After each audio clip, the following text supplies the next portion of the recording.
home games. That is Rick Zamperin from 900 CHML Radio, Steve Milton from the Hamilton Spectator, Bubba O'Neill from CHCH TV Sports. I am Scott Radley from the Hamilton Spectator and 900 CHML. And guys, spring arrives this week. Well, sort of. It's how we describe spring anyway, because baseball season begins. The Blue Jays are beginning their World Series winning campaign. Right, Rick? Sure. Listen, this team is going to score a lot of runs. They get a lot of, great hitters in their lineup, from Bo Bichette to George Springer to Vladdy Guerrero, we hope. I think most Jays fans are hoping that Vladdy returns to form, or at least his, upward trajectory in terms of his potential. But, this team is going to struggle on the mound. Aside from Hyunjin Ryu, there are a lot of question marks, whether it's Nate Pearson or Trent Thornton or, Tanner Roark. You go down the list. Even in the bullpen, is it going to be Jordan Romano, Rafael DeLeese as the closer? Two guys who are okay.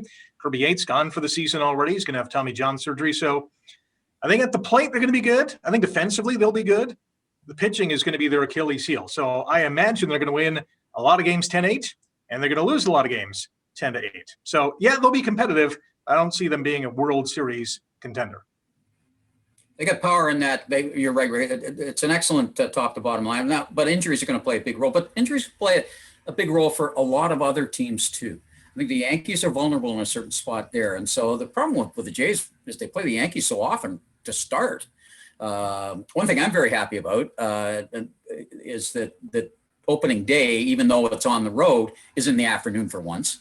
So I like that idea. It makes me feel good. I'm wondering what the effects will be of not being able. Who knows when they're actually going to be able to get in Toronto to play.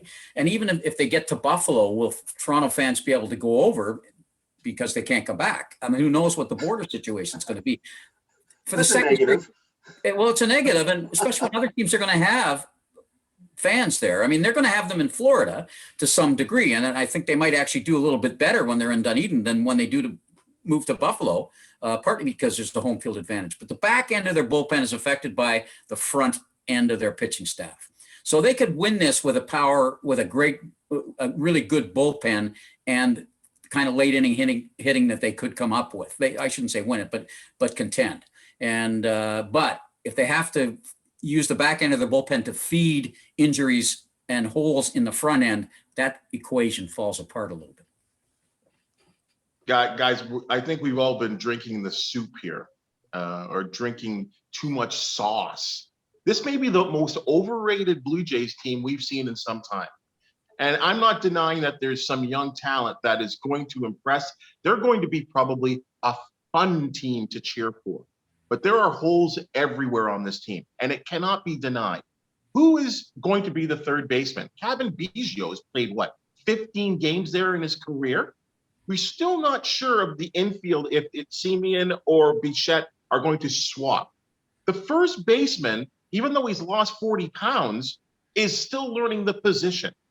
We have one starting pitcher, and I'm a bit of an old school guy. I like to know who's going. And I know that everyone's falling in love with this Tampa starter philosophy. The Jays are forced to do this right now because they just don't have enough depth, or at least confirmed depth at the starting position. We don't know who the closer is at this point because now he just recently had Tommy John surgery. And there's some potential for guys to emerge there, but we're still waiting on that. So I look at this, and even though we got a George Springer, who's also injured, who's got an oblique injury, and anyone that's had an oblique injury who swings a baseball bat and dives for balls in center field, that can come back. So to me, I see holes all over this. I think the Yankees are a better team. They have more talent, and they can pitch better. I see Tampa Bay, who are a playoff team, who although they lost some talent, seem to magically do things every single year. I think it's the Jays fighting for third place in this division. I don't know if I'm as negative as Bubba about it or as positive as a lot of Jays fans. My comment on this one, my thought as I've listened all through spring training is, I don't know that there has ever been in the recent years anyway, a Blue Jays team that we know less about, that we have answers or any kind of real idea what they are. Vladdy Guerrero, this is his third year now. He has been the guy who has supposed to be the greatest Blue Jay hitter of all time. Is he really a good major leaguer? We don't know yet because we've not seen. He could explode this year, or he could be the same as he has been for the last two. We don't know. Bo Bichette was great last year hitting. Is that him, or was that a small sample size and an unusual circumstance? Can he replicate that? George Springer's in a new city. We don't know. Hun Young Ryu, was great last year, has been good in spring training. When he's really your only starter or your only established starter, can he replicate? There's so many questions here that, they could finish second. I don't think they're going to beat the Yankees. They could finish second. They could finish fourth. I don't think they're going to finish last in this division because there's two really bad teams. But, and Steve's point, all the traveling. I don't believe they're coming back to Toronto at all this year. There's a story this year from the medical officer of health that says it's unlikely to happen. So you're playing in Dunedin now. We'll see how that goes. They can't stay there too long because eventually it's going to be 1 trillion degrees, and it's, you got to move to Buffalo. Then you're moving around, and that's unsettling. Rick, I just look and see nothing but questions with this team. Yeah, there are a lot of questions. I think, when it comes to the lineup, I think they'll be fine. I think this team has at least the tools in place, the people in place to score a lot of runs. If one guy or a couple of guys are slumping, or Springer's not in the lineup because he's injured, I think they have other guys who can pick up the slack, whether it's Rowdy Tellez or Teoscar Hernandez or you name it, Alejandro Kirk, if he gets an opportunity to continue his great play in such a short time span. But can we count on Ross Stripling? Is Robbie Ray going to be a guy who can give this team 6 or 7 innings and strike out 10 guys on a consistent basis? I think this is the big stumbling block for this team, is if they don't get 5 or 6 innings out of their starting guys, they're going to have to rely on their bullpen, and they're going to have to do so a lot, and that is going to stretch those guys a little thin. So if they don't get the starting pitching that we hope that they should get, or at least they need, they're going to struggle to keep the other team from scoring a lot of runs. Listen to you guys. You guys are all ripping me for being negative. None of you guys have said anything positive. Everything is exactly. They're going to score a lot of runs. That's positive. It's like, come on, they can score runs. I mean, which one of you Hall of Famers said the defense wins championships? Come on, guys. What are we all Rogers employees here? Come on, let's stop with this. Really look at the team and be honest, because all four of us have spoken and said very little positive things. Yes, there's an influx of some young talent that, again, over a small sample size has been spectacular. And you're right, Steve, you brought this up as well, too. Don't oversell or undersell, pardon me, what we've seen with the Raptors, what it's like not to actually have a home and basically playing road games all season long. Yeah, well, I think one thing that could happen is that the Buffalo Stadium, despite the fact that it'll only have New York fans, and there'll be a lot of, I don't know how many they're going to allow in when they get there. Buffalo's now allowing fans, right? So it's suited for their lineup. Now, whether it will be over a long stretch of time is another thing, but the dimensions of that field are very much suited for their lineup, and it's going to be a tough place for visitors to come in. So they're going to have to really make hay at home. But I'd agree that we're sort of guessing here. But when you talk to baseball people, and I haven't admittedly talked to them anywhere like I used to, inside baseball, a lot of people would kill for the Blue Jays everyday batting lineup, as Rick is saying. The pitching part, it reminds me a lot about the bottom 6 forwards of the Maple Leafs. Except it's more dire in a way. Puts an awful lot of pressure on the manager and the pitching coach to know who to do what with whom, right? With the minor league camp players, the players that are eligible, and all those kind of things. In other words, you load up with a bunch of maybes, particularly people that have had some success before, and hope you get it right. And you're right, Bob. That is a problem.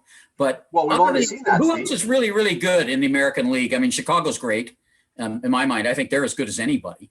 Yes, and the Yankees, I think, are a couple of injuries away from and then Boston can't afford any injuries. Steve, we've already seen what you just said. When you load up with the maybes, or you hope, or you buy a lottery ticket with, what's his name, Kirby, the closer. Yep.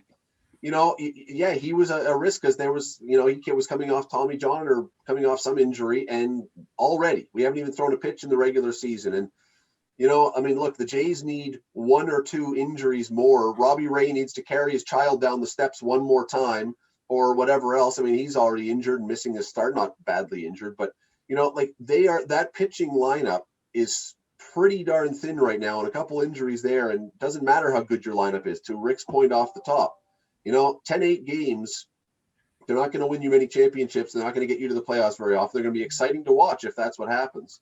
Can they go get the ball enough?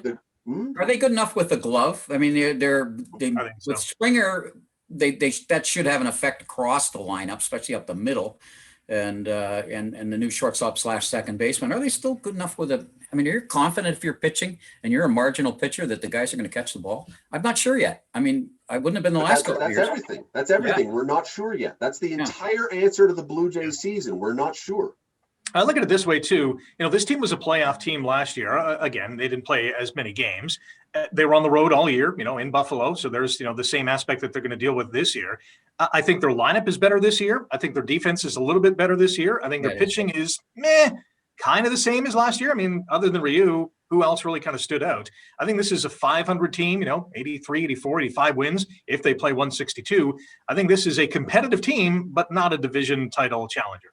But you just said it there, Rick. I mean, everything that we're basing this on is 56 games last year? Yeah. That's basically a third of what we're going to see. And even that got stressed a little bit, right? You could hide a lot of things in a 60-game season. But we talked about this, once you start stretching these guys out, we're going to see the depth of this franchise, which to me is limited at best, especially in the pitching position. And I'm including starting pitching and relievers as well, too. Because let's be honest, these guys are going to be the way I think it shapes up right now. We're looking at this lineup, a starting lineup, Stripling, Steven Matz is a reclamation project. Robbie Ray, kind of a reclamation project as a starter. All guys that are good at striking out guys, but not guys that play to contact, that can stretch themselves out, that can last a couple of innings, other than Ryu, who's been solid in terms of his ERA over the last 3 years. Everything is a question mark, and everything relies on this working and this working and this working. And the manager also coming up with the right decisions. And good on him that he's signed a contract extension. They have confidence in him. But as we've discussed before with this team, everything is a collaboration between Charlie Montoyo and the rest of the organization. To me, there are too many Lego pieces that have to fit to actually say this team is a contender. How many teams in the American League can say that they're not that? Well, we're going to find out. We're starting this week. We're going to find out, and we will see if the Blue Jays and all the hype for Bichette and Guerrero and Springer and all these guys, if it holds up over a full, as Rick and Bubba have just said, over a full 162, and if last year's pro mini season really can tell us anything, or we're going to find out that, another year of no real baseball in Toronto. We will find out. We don't know yet. It's all questions. What do you think, though? You've watched, you've followed, you've read, you've listened, you've had opinions. Are the Jays going to be really good this year? Are they going to burst out? Are they going to be the surprise team of the American League or maybe of baseball? Or are we going to be disappointed at the end of this season? Let us know. Comment down below, subscribe, hit notifications so you know when these videos come out. We will talk to you again soon.